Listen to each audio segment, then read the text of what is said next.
Is it less hungry dogs?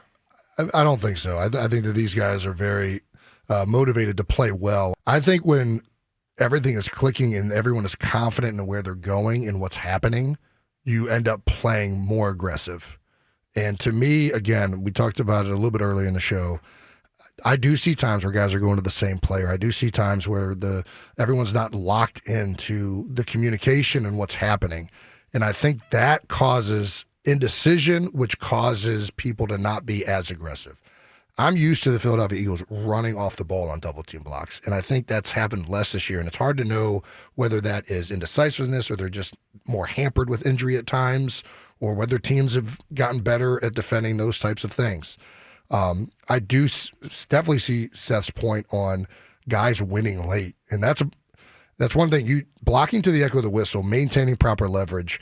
When you down block, a guy beating you over the top late is a loss, and especially if he makes a tackle. And these are things that I think you didn't see as much from the Philadelphia Eagles offensive line. You maintain the proper hat position. I mean, I do not think it's a want-to thing. I'll be very frank about that. I think this is more like... What about just an experience thing? A lot of them are hurt, so you don't have much experience. So there's indecision of youth almost. Is there something to that? Listen, they managed it pretty well last year without me and a lot of the similar players. I would love to take credit for a lot of that, and I think that I did bring a lot of things to the table in that room, but I think these guys have...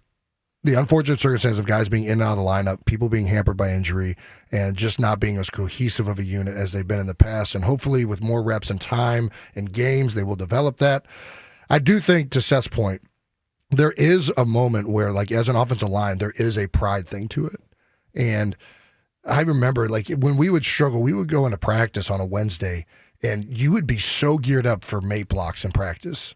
Right? It'd be like, we aren't executing this. We're going to go out here in this moment, and we're going to knock the crap out of this guy with the bag. And if it's not the perfect timing, because you know when it's perfect timing, when you hit that second step, both of you guys hit that second step, and you hit the bag at the same time, it goes, right? And the whole offensive line feels it. Even the backup guys, you know right away, like, that was a good one.